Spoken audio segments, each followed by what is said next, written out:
The stars were dying across the galaxy, and everyone knew why. The Vorthok had returned. Captain Minho stared at the massive holographic display in the command center of his ship, the Rising Dawn. The blue light from the display made his face look pale and worried. Around him his crew worked quietly, but he could feel their fear in the air like a cold wind. The display showed 17 different star systems, and in each one the same terrible thing was happening. Planets were going dark one by one. Cities that had existed for thousands of years were sending out final messages before falling silent forever. Entire civilizations that had built amazing technologies and beautiful cultures were being wiped out. An Ars navigation officer, Huna, looked up from her control station. Her hands were shaking as she read the incoming reports. "Sir," she said quietly, "the Kepler system just went dark." That was 12 billion people living there. Minho felt his stomach drop. 12 billion lives gone in less than a day. He had visited Kepler Prime once. 3 years ago. It was a beautiful world with floating cities above crystal blue oceans. Children played in parks while their parents worked in laboratories discovering new medicines and technologies. Now it was all gone. The Vorthok were not like other dangerous species in the galaxy. Most predators killed for food or territory or to protect themselves. But the Vorthok killed for a different reason. They killed because they were perfect at it. They killed because that was what they were made to do. Engineering Chief Guan walked onto the bridge carrying a datapad. His usually neat uniform was wrinkled and stained with oil from working on the ship's engines for 16 hours straight. "Captain," he said, his voice tired, "we have a problem. Our long-range sensors are picking up something big." Minho turned to face him. "What kind of big?" "The kind that makes our worst nightmares look like bedtime stories." Guan activated his datapad and projected its contents onto the main display. 3 massive ships appeared on screen, each one bigger than most space stations. They were black as the void between stars and covered with strange growths that pulsed with sick green light. "Those are Vorthok attack ships," Guan continued. "Each one carries between 40 and 60 warriors, plus their support creatures, the things they use to hunt down anyone who tries to hide." "Where are they heading?" Minho asked, though he already feared the answer. "Colony, sir, the human settlement on Kepler 7, 30,000 people, mostly families and research scientists. They have no military defenses. The colony was built for peaceful research, not war." The bridge fell silent. Everyone knew what this meant. The Kepler colony was 3 days away from the main shipping routes. If the Vorthok attacked, no help would arrive in time. The colonists would face the galaxy's most perfect killers alone. Communications officer Sora looked up from her station, tears running down her face. "Captain, I am getting messages from the colony. They know what is coming. Families are recording final messages to relatives in other systems. Parents are telling their children bedtime stories." One last time, Minho closed his eyes and tried to think. The Vorthok had been terrorizing the galaxy for over 3,000 years. In all that time, no one had ever defeated them in battle. Advanced alien races with technology that seemed like magic to humans had tried everything. Plasma weapons that could melt mountains, energy shields that could stop nuclear explosions, fleets of warships with artificial intelligence that could think faster than any living brain. Nothing worked. The Vorthok were 12 feet tall with exoskeletons, harder than starship armor. Their claws could cut through metal like butter. Their acidic breath could dissolve anything it touched. They moved faster than the eye could follow, and their senses were so sharp they could track a single enemy across an entire planet. But the worst part was not their physical abilities. The worst part was how smart they were. The Vorthok were not mindless beasts. They planned their attacks. They studied their enemies. They even negotiated, sometimes offering quick deaths to those who surrendered instead of the slow torture they gave to those who fought back. Yunji, the ship's chief scientist, walked onto the bridge carrying a stack of research files. "Captain," she said, "I have been studying every report we have about Vorthok attacks. The patterns are always the same. They arrive in small groups, never more than a few dozen warriors. They divide into hunting packs. Each pack takes a section of the target area and kills everything in it."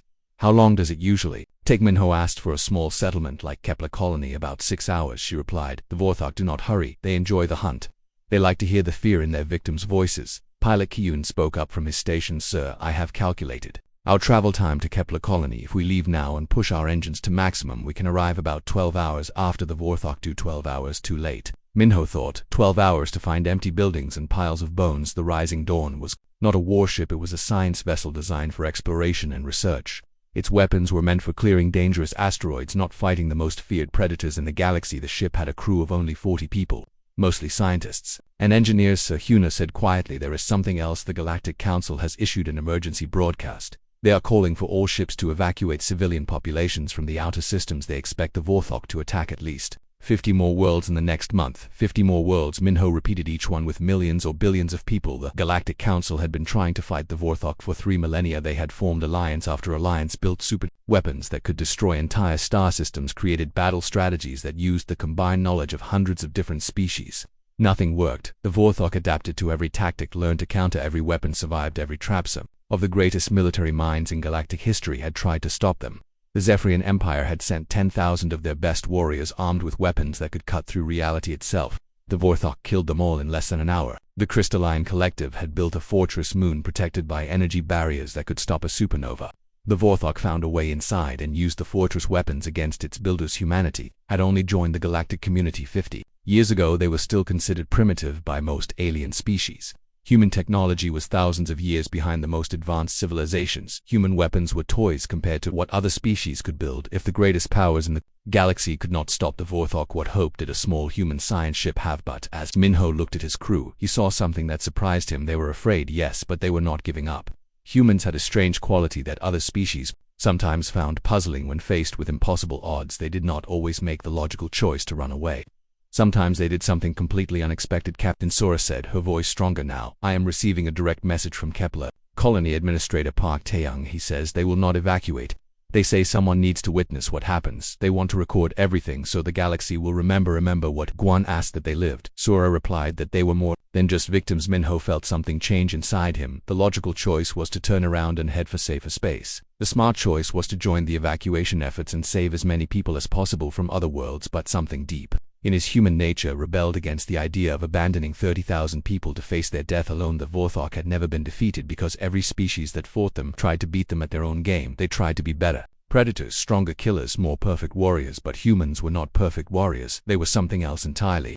They were stubborn and creative and sometimes completely crazy. What if, Minho thought, what if the solution was not to fight the Vorthok but to confuse them? Captain Minho stood up from his command chair and walked to the center of the bridge. His crew watched him with worried eyes, waiting for orders that might send them all to their deaths or might save 30,000 innocent people. We are going to Kepler Colony, he announced, his voice cutting through the heavy silence like a knife through dark. Netza bridge erupted in shocked voices. Engineering Chief G1 was the first to speak. Sir, with all respect, that is suicide. Our weapons could not scratch the paint on a fighter shuttle, let alone hurt a Vorthok warrior. The science reports say their armor can stop plasma cannons that melt through starship hulls. Navigation Officer Huna turned in her chair. Captain, the Rising Dawn is not built for combat. We have mining lasers for asteroid work and some basic defensive shields. That is all. If we face even one Vorthok warrior, we will be dead in seconds. Dior Yunji looked up from her research files. Captain, I understand your feelings, but the math is simple. 3 Vorthok ships with approximately 150 warriors total against 1 science vessel with 40 crew members. It is not a battle, it is a massacre. Minho raised his hand for silence and walked over to the main display. He pulled up the tactical information about the approaching Vorthok fleet. The 3 black ships looked like mechanical nightmares against a starfield, each one bristling with weapons that could destroy cities. Look at this data, he said, pointing to the biological scans of Vorthok warriors. Everyone gather around and really look at what we know about them. The crew moved closer as Minho highlighted different sections of the scientific reports. The Vorthok had perfect sensory systems. Their hearing could detect a heartbeat from a mile away. Their eyes could see across multiple light spectrums. Their sense of smell could track individual scents across continents. Their nervous systems are incredibly advanced, Minho continued. They process information faster than most species can think. Their reaction times are measured in microseconds. Their brains can calculate complex battle tactics while dodging weapons.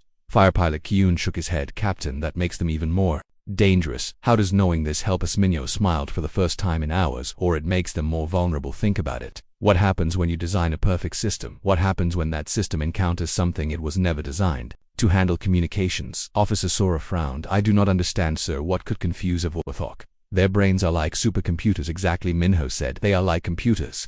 And what is the fastest way to crash a computer? You overload it with information it cannot process. You give it a problem that does not fit its programming. Dior suddenly sat up straight in her chair, her eyes wide with understanding. Captain, are you thinking about the neural feedback theory, the research papers from the Altarian Medical Institute? What theory? G1 asked. Dr. Yunji pulled up a research document on her datapad. There was a study done 50 years ago about advanced nervous systems. The researchers found that highly evolved brains sometimes then have a critical weakness. They become so specialized for specific tasks that they cannot handle unexpected inputs. She began reading from the document. When a nervous system is designed for perfect efficiency, it creates very narrow processing pathways. If you introduce stimuli that do not fit these pathways, the system can experience cascade failures. Minho nodded. That is exactly what I was thinking. The Vorthok have been the ultimate predators for 3,000 years. Their brains have evolved to categorize everything as either a threat to be destroyed or something harmless to be ignored. There is no middle ground. But, Captain, Huna said, what kind of stimulus could confuse them? Every species has tried everything: explosives, energy, weapons, chemical attacks, biological warfare. Nothing works because they have defenses against everything, because Everyone thinks like warriors, Minho replied. They try to outfight the perfect fighters. What if we think like humans instead? What if we approach this problem the way only humans would? The next few hours were unlike anything the crew of the Rising Dawn had ever experienced. Instead of preparing weapons or defensive systems, they found themselves researching psychology and behavioral science. Dr. Yunji worked with a ship's computer to analyze every piece of data about Vorthok behavior patterns. The science team ran simulation after simulation.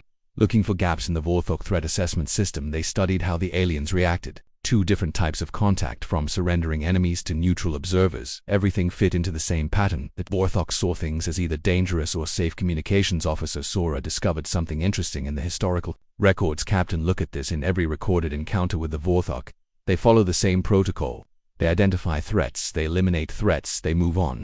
But there are a few cases where they paused. What kind of cases? Minho asks. That did not fit their normal categories. Sora explained a merchant ship that approached them playing music instead of fleeing or fighting. The Vorthok spent several minutes analyzing the situation before destroying it. A diplomatic vessel that sent formal greeting protocols in ancient ceremonial language. They studied it for almost an hour so they can be confused, Juan said slowly. But only for a short time before they default to killing everything. Dar Yunji looked up from her research with excitement in her eyes. Captain, I think I found something important. The Vorthok nervous system has one critical design flaw. It processes threats in binary terms. Dangerous or harmless, attack or ignore. There is no processing pathway for something that is both threatening and non-threatening at the same time. What do you mean both threatening and non-threatening? Kyun asked. Think about human behavior. Dr. Yunji said. We do things that other species find completely illogical. We show aggression without violence. We make threatening gestures that are actually friendly. We touch each other in ways that could be attacks but are really signs of affection. Minho felt electricity running through his thoughts. Yes, that is it. Human social behavior. It is full of contradictions. We pat each other on the back, which could be an attack but means congratulations.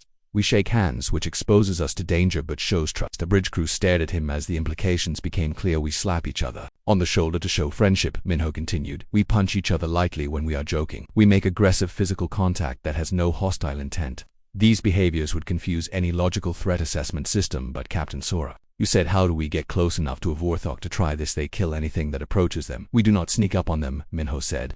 We walk right up to them openly. We request a meeting. We make them curious enough to let us get close to and looked like he thought his captain had lost his mind. Sir, you want to voluntarily enter a Vorthok ship and ask to speak with their leader. That is not just suicide, that is suicide with extra steps. It is the only way, Minho replied. If we try to fight them, we lose. If we try to hide from them, we lose. But if we approach them in a way that breaks their threat assessment system, we might confuse them long enough to try something they have never experienced. Da Yunji was frantically running calculations on her computer. Captain, the theory is sound. If we could deliver the right kind of stimulus, something that registers as both aggressive and non-threatening simultaneously, it could cause a neural cascade failure. Their perfect predator brains might not be able to process it. What kind of stimulus? Huna asked. Minho looked around at his crew, seeing the fear and hope mixed in their faces. Something uniquely human, something so simple and illogical that no advanced species would ever think to try. Ith walked over to the communications console. We are going to contact the Vorthok fleet. We are going to request a meeting. And then we are going to show them something that will change everything. The crew of the Rising Dawn looked at their captain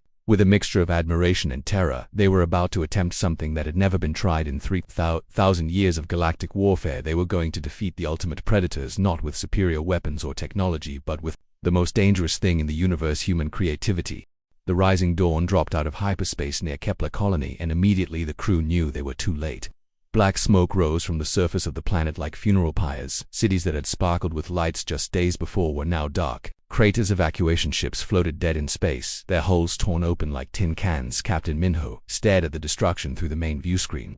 His hands gripped the arms of his command chair so tightly his knuckles were white. 30 people had lived on that planet. Families, children, elderly researchers who just wanted to make the galaxy a better place. Now they were all gone, Sir. Navigation officer Huna said quietly. The Vorthok ships are still here. They are in orbit around the fourth moon. 3 vessels, just like our sensors detected on the main display. The alien ships appeared like mechanical demons against the starfield. They were even more terrifying in person. Each vessel was the size of a small city, covered in organic-looking growths that pulsed with sick green light. Strange appendages extended from their hulls like the legs of gigantic insects. Engineering Chief Jiwan walked onto the bridge, his face pale. Captain, our long-range scanners are picking up movement on the planet's surface. The Vorthok are still down there. They are not finished with whatever they are doing. What could they still be doing? Pilot Kyun asked. Everyone is already dead. Do Yunji looked up from her science station. Captain, I am reading unusual energy signatures from the planet. They appear to be some kind of biological experiments. The Vorthok are not just killers. They are studying human physiology. Communications Officer Sora turned from her station. Captain, we are being scanned. One of the Vorthok ships has detected us. They know we are here. The bridge fell silent. Everyone knew what came next. The Vorthok would destroy them with weapons that could tear apart starships like paper. There would be no warning, no chance to escape, just a brief flash of light and then nothing. But instead of weapons fire, the main display flickered and filled with an image that made everyone step backward. A Vorthok warrior appeared on screen, 12 feet tall, with black armor that it seemed to absorb light. Its compound eyes were like clusters of black diamonds, and its mandibles clicked together as it spoke. Small ship, the creature said in a voice like grinding metal. You are human. We have been studying your species. You are weak, fragile creatures with primitive technology. Why do you come here? Captain Minho stood up and walked closer to the display, fighting every instinct that screamed at him to run. This was the moment. Everything depended on his voice. Had to be steady. His words had to be perfect. We come to speak with your pack leader, he said. We have something to show you.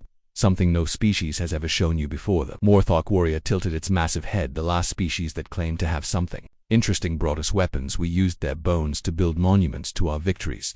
What makes you think you are different? Because we are not trying to fight you, Minho replied. We understand what you are. The greatest predators in the galaxy. The ultimate killing machines. We know we cannot defeat you in battle. Then why do you waste our time? The alien asked. Because we want to show you something simple, something so basic that no advanced species would ever think to try it. We want to show you how humans behave. The Vorthok stared at him for a long moment. Its compound eyes seemed to be analyzing everything about the human captain, calculating threat levels and possible deceptions. Finally it spoke again. You interest us, human. Your brain patterns are different from other species. You show fear but also determination, curiosity but also resignation. You will come aboard our vessel. You will show us this thing. Before anyone could object, a tractor beam locked onto the Rising Dawn. The small science ship was pulled inexorably toward the largest Vorthok vessel. The alien ship opened like a flower, revealing an interior that looked more like the inside of a living creature than a machine. Captain, you cannot do this, Guan protested. This is exactly what they want. They will study you, torture you, learn everything about human weaknesses. I know, Minho said quietly. But 30,000 people are already dead. If we do, nothing more will follow. We have to try Dao Yunji in security. Chief Wusang volunteered to accompany the captain. The three humans put on environmental suits and prepared to enter the most dangerous place in the galaxy. The inside corridors of a Vorthok ship were dimly lit and covered with a substance that felt like living tissue under their boots. Strange sounds echoed through the passages, clicking, scratching, and wet sliding noises that suggested things moving in the walls. The air smelled like decay and chemicals that burned their nostrils. Even through the suit filters, every surface seemed to pulse with its own heartbeat. They were escorted by two Vorthok warriors who moved with predatory grace. Their clawed feet made no sound on the organic floor, and their compound eyes tracked every movement the humans made. The aliens communicated with each other through high-frequency clicks that the humans could barely hear. The ship felt alive, like they were walking through the digestive system of some massive creature. Conduits that looked like blood vessels ran along the walls, carrying glowing fluids to unknown destinations. Sometimes they passed chambers where other Vorthok worked on projects that hurt to look at. Finally, they reached the central command chamber. It was a vast space with a ceiling that disappeared into darkness. The walls were covered with what looked like trophies, bones, and artifacts from conquered species arranged in complex patterns that probably had meaning to the Vorthokot. The center of the chamber stood the pack leader. It was larger than the other warriors, nearly 14 feet tall, with scars covering its exoskeleton. Each scar told the story of a battle won, an enemy defeated, a world conquered. This creature had probably killed more sentient beings than most plagues. Welcome, humans, the pack leader said. Its voice was deeper than the others, like an earthquake made of sound. You wished to show us something interesting. We are curious to see what tiny primitive creatures think could impress the Masters of Death. Captain Minho stepped forward, his heart pounding so hard he was sure the aliens could hear it. Dr. Yunji and Wusang flanked him, ready to support whatever came next. The moment had arrived at the point where their crazy theory would either save lives or get them killed. We want to show you something about human behavior, Minho said. Something that makes us different from every other species you have encountered. The pack leader settled back on its haunches like a giant predatory cat preparing to watch prey struggle before the kill. Its compound eyes reflected the strange green light of the ship, making it look even more alien and terrifying. Proceed, the creature commanded. Show us this thing that you believe will interest. Minho looked at his companions and saw his own fear reflected in their faces. But he also saw determination, the stubborn human refusal to give up even when facing impossible odds. This was what had brought humanity to the stars, not superior technology or physical strength, but the willingness to try things that made no logical sense. The pack leader waited, surrounded by its warriors, in a chamber decorated with the remains of civilizations that had tried and failed to stop the Vorthok. Everything about the situation said the humans were about to join those trophies on the walls, but Minho had one advantage that no previous species had possessed. He was human, and humans had a talent for doing things that defied all logic and expectation. nodded to Wusong and stepped aside. The security chief moved forward with slow, deliberate steps, approaching the most dangerous predator in the galaxy. The Vorthok warriors tensed, ready to watch their leader tear apart another foolish challenger. What happened next would change the course of galactic history forever. Security Chief Wusong walked across the command chamber floor toward the pack leader with steady, measured steps. Every Vorthok warrior in the vast space focused their compound eyes on this small human approaching their supreme commander. The air grew thick with tension like the moment before lightning strikes. The pack leader watched with interest as the human came closer. Its massive head tilted slightly, analyzing this strange behavior. Most species either attacked with desperate fury or cowered in terror when brought before the Vorthok, but this human showed neither response, instead displaying something that did not fit any known category. You approached without weapons, the pack leader observed. Its voice rumbled through the chamber. Like distant thunder, you show no signs of preparation for battle, yet you do not submit or beg for mercy. What is your purpose, small creature? Wusong stopped, just within arm's reach of the towering alien predator. He could smell the creature's breath, a mixture of metal and decay that made his stomach turn. The Vorthok leader's claws were longer than his fingers, sharp enough to tear through his environmental suit like tissue putty. Want to show you something about humans, he said, his voice steady, despite the fear coursing through his veins. Something we do to each other that no other species would understand. The pack leader leaned forward, bringing its massive head closer to the human. Its compound eyes reflected the green light of the chamber, creating an effect like looking into a kaleidoscope made of nightmares. What do humans do to each other that could possibly interest us? Instead of answering with words, Wusong reached up with his right hand. The movement was slow and deliberate, giving the Vorthok plenty of time to react if they chose to. Every warrior in the chamber tensed, ready to witness their leader destroy this presumptuous creature. But Wusong did not attack. He did not try to harm the pack leader in any way. Instead, he did something that no species in 3,000 years of galactic warfare had ever attempted. He gave the Vorthok leader a single firm slap across what might have been its cheek. The sound echoed through the chamber like a gunshot, not the wet impact of flesh against chitin, but something else entirely, the sound of expectations being shattered. The sound of a perfect system encountering input it was never designed to process for. A moment that seemed to stretch across eternity. Nothing that happened. The pack leader stood frozen, its compound eyes wide with what might have been shock. The other Vorthok warriors remained motionless, as if time itself had stopped working. Then, slowly and possibly the most feared predator in the galaxy began to tremble. It started small, a slight shaking in the creature's massive limbs. The pack leader's mandibles began clicking together rapidly, but not in any pattern the humans had heard before. The sound was confused, uncertain, nothing like the confident communications they had observed earlier. Da Yunji pulled out her medical scanner and began taking readings. Her eyes widened as she saw the data streaming across the device. "Captain," she whispered, "the creature's neural activity is going completely chaotic. Its brain is trying to process contradictory information." The trembling in the pack leader grew worse. Its perfect coordination began to break down. The creature that had moved with deadly grace now stumbled backward like something drunk or poisoned. Strange keening sounds emerged from its throat, not roars of rage, but something that sounded almost like confusion or fear. What did you do to us?" the pack leader gasped. Its voice no longer carried the commanding presence of a supreme predator. Instead, it sounded lost and frightened, like something that had suddenly discovered it was not what it thought it was. Around the chamber, other Vorthok warriors began showing similar symptoms. One by one they started trembling, their perfect synchronization falling apart. Some stumbled into walls, others simply collapsed to the floor. The greatest killing machines in the galaxy were being reduced to confused, disoriented creatures. Minyo stepped forward, no longer afraid of the massive aliens. Now he felt something he had never expected to feel toward the Vorthok. He felt sorry for them. "We gave you something your nervous system was never designed to handle," he explained. "A physical contact that your brain cannot categorize." The pack leader tried to focus its compound eyes on the human captain, but even that simple task seemed difficult now. "Your touch, it was aggressive, but not an attack, threatening, but not harmful. Our minds cannot process this contradiction, dear." You continued scanning the affected Vorthok warriors. Her readings showed the same pattern in all of them. "Neural cascade failure," she said with amazement in her voice. "Their brains are designed to process threats in binary terms, dangerous or safe, enemy or not enemy, but human behavior does not fit those categories. We touched you with aggressive intent but caused no harm," Minho continued. "We made physical contact that could have been an attack but was not actually violence. Your perfect predator minds are trying to understand something that makes no logical sense." The pack leader managed to remain standing, but barely. Its massive form swayed back and forth like a tree in a strong wind. "For 3,000 years we have conquered every species we encountered because we understood them. They fought us with weapons or they fled from us in terror. Both responses made sense, but humans are different," Wusong said. We do things that make no sense to anyone, including ourselves. We show affection through mock aggression. We display dominance through gentle contact. We communicate complex emotions through simple physical gestures. More Vorthok warriors were collapsing now. Their perfect killing instincts completely disrupted the creatures that terrorized the galaxy for millennia were experiencing something they had never felt before: confusion, uncertainty, the inability to categorize a threat. The pack leader looked around at its fallen warriors with what might have been panic in its compound eyes. "What have you done to us?" it demanded, but its voice lacked any authority now.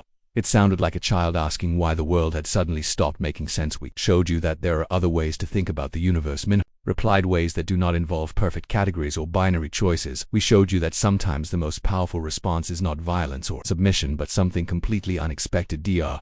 Yonji finished her scans and looked up at the captain. "The neural disruption is temporary," she reported. "Their brains will eventually adapt and recover. But right now they are experiencing complete sensory overload. Their threat assessment systems have crashed." The pack leader tried to take a step forward, but nearly fell. Its perfect predator reflexes were completely offline, leaving it as helpless as any normal creature. "You have broken us," it said with something that might have been wonder in its voice. "We who have never been defeated in battle have been defeated by a gentle touch." "Not defeated," Minho corrected, confused. "There is a difference. You are still the same powerful creatures you always were, but now you know that power is not the only thing that matters in the universe around them." The great command chamber had become a scene of chaos. Vorthok warriors stumbled around like lost children, their perfect coordination completely disrupted. The ship itself seemed to respond to their distress, strange lights flickering in organic surfaces, pulsing erratically. The pack leader managed to focus its eyes on Minho one last time before the neural disruption overwhelmed it completely. "Human," it said, its voice barely a whisper. "You have shown us something we never knew existed. You have shown us that we do not understand everything." As the mighty predator finally collapsed to the floor, Minho realized that this moment would change everything. The Vorthok would recover, but they would never again be the unquestioned masters of death they once weren't. Across the galaxy, other species would soon learn that sometimes the most powerful weapon was not a gun or a bomb, but simply being human enough to think of something no one else would try. News of what happened in the Vorthok command chamber spread across the galaxy faster than light itself. Within hours, every species from the core worlds to the outer rim had heard the impossible story. Humans had defeated the Vorthok not with superior weapons or advanced technology, but with a single slap that no warrior mind could understand. Captain Minho stood on the observation deck of the Rising Dawn, watching the three Vorthok ships slowly moving away from Kepler Colony. The alien vessels no longer looked like instruments of terror. Instead, they seemed confused, lost, like predators who had suddenly forgotten how to hunt. Dr. Yonji approached, carrying her final analysis reports. "Captain, the neural recovery rate varies among individual Vorthok, but all of them are showing the same pattern. Their threat assessment systems are completely rebuilding themselves from scratch." "How long will that take?" Minho asked. "Days, maybe weeks," she replied. "But here is the interesting part. When their brains recover, they will not be the same. The neural pathways that made them perfect killers have been permanently altered. They will never again see the universe in simple binary terms." Communications Officer Sora joined them on the observation deck. "Captain, we are receiving messages from across the galaxy. The Kepler incident is being called the turning point in galactic history. Species that have been hiding from the Vorthok for centuries are coming out of their shelters." "What are they saying?" Minho asked. "They are calling it the human solution," Sora replied. "Defeating superior enemies not through strength but through completely unpredictable thinking. The Altarian Council wants to study our approach. The Crystalline Collective is requesting cultural exchange programs to understand human behavior, better engineering." Chief G1 walked up carrying a communication pad. "Sir, we just received word from the Galactic Defense Force. They are reporting Vorthok fleets withdrawing from 17 different systems. The aliens are not attacking anymore. They are just leaving to go where nobody knows," Guan said, "but preliminary reports suggest they are gathering at their home worlds. The entire Vorthok Empire is in chaos. Their perfect command structure has collapsed because their leaders cannot process what happened." Here Navigation Officer Huna appeared with her own set of reports. "Captain, the really interesting part is what happened to the individual warriors we rescued from the planet's surface. The medical teams say the Vorthok are asking questions they have never asked before." "What kind of questions?" Minho asked. "Questions about purpose, about meaning, about why they do what they do." Huna explained their entire civilization was built around being perfect predators, but now they are wondering if there might be other ways to exist in the universe. Dr. Yonji pulled up a holographic display showing brain scans of recovered Vorthok warriors. "Look at this," she said. "The neural patterns show something unprecedented. They are developing new pathways for processing complex emotional and social information." "You mean they are learning to think like other species?" Minho asked. "Not like other species, like themselves, but differently. Dr. Yunji corrected, they are becoming something new, something that has never existed before. Redditors who questioned the nature of predation. Pilot Kyun joined the group carrying news from the ship's communication center. Captain, I have been monitoring Vorthok communications across their fleet networks. Their language is changing. They are using words that have no equivalent in their previous vocabulary. What kind of words? Words for doubt, for curiosity, for friendship. Kyun said they are trying to describe concepts their language never needed before. The perfect killers are learning to think about things other than killing security. Chief Wusung appeared, looking tired but satisfied. Captain, the evacuation ships around Kepler are reporting something strange. Some of the Vorthok warriors are trying to help with rescue operations. They do not seem to know how to help, but they are trying. The group stood in silence, processing this information. The implications were staggering. The most feared species in the galaxy was undergoing a fundamental transformation because of one simple human gesture. 3 days later, the Rising Dawn received an unprecedented communication. A Vorthok ship approached under a flag of parley, something that had never happened in recorded galactic history. The pack leader that Wusung had slapped requested permission to come aboard the human vessel. Captain Minho met the alien leader in the ship's main cargo bay. The Vorthok looked different, somehow less threatening, despite still being 12 feet tall and covered in natural armor. Its compound eyes showed something that might have been uncertainty. Human, the creature said, its voice no longer carrying the absolute confidence of a supreme predator. We have been thinking about what you showed us. We do not understand it, but we cannot stop thinking about it. What do you want to know? Minho asked. The pack leader seemed to struggle with the question itself. Everything. We want to know why you touched us without harming us. We want to know why you showed aggression without violence. We want to know what it means to be something other than a perfect killer. Minho smiled. It means learning that strength is not just about being able to destroy things. It means discovering that sometimes the most powerful thing you can do is show kindness to someone who does not expect it. The Vorthok leader tilted its massive head. Kindness, this is a concept we are trying to understand. You could have tried to kill us, even though you would have failed. Instead, you did something that changed us. Why? Because that is what humans do, Minho replied. We solve problems in ways that nobody expects. We turn enemies into friends. We find hope in hopeless situations. We refuse to accept that things have to stay the way they always were. The pack leader was quiet for a long moment. When it spoke again, its voice carried something new, something that sounded almost like wonder. We have spent 3,000 years being the thing that other species feared most in the galaxy, but you showed us that fear is not the only response to power. What will you do now? Minho asked. Twern, the creature replied. We will learn what it means to exist without causing terror. We will discover what purpose creatures like us can have in a universe where we are no longer the ultimate predator. 6 months later, Captain Minho received a report that would have been unthinkable before the Kepler incident. Vorthok warriors were working alongside other species on joint scientific projects. Their incredible physical abilities and advanced senses made them valuable partners in exploration and research. The galaxy had changed not through conquest or war, but through a simple, your human gesture that broke down the barriers between predator and prey, between killer and victim, between the way things were and the way things could be. Minho looked out at the stars. He realized that humanity had given the galaxy something more valuable than any technology or weapon. They had given it the possibility of change, the hope that even the most feared monsters could become something better. And in research stations across the galaxy, former Vorthok warriors were learning new words in dozens of languages, words like cooperation and compassion and friendship, words that described a universe where strength meant more than the ability to kill. The deadliest predators in galactic history had been defeated not by superior force, but by the most human thing of all, the refusal to accept that some things never change.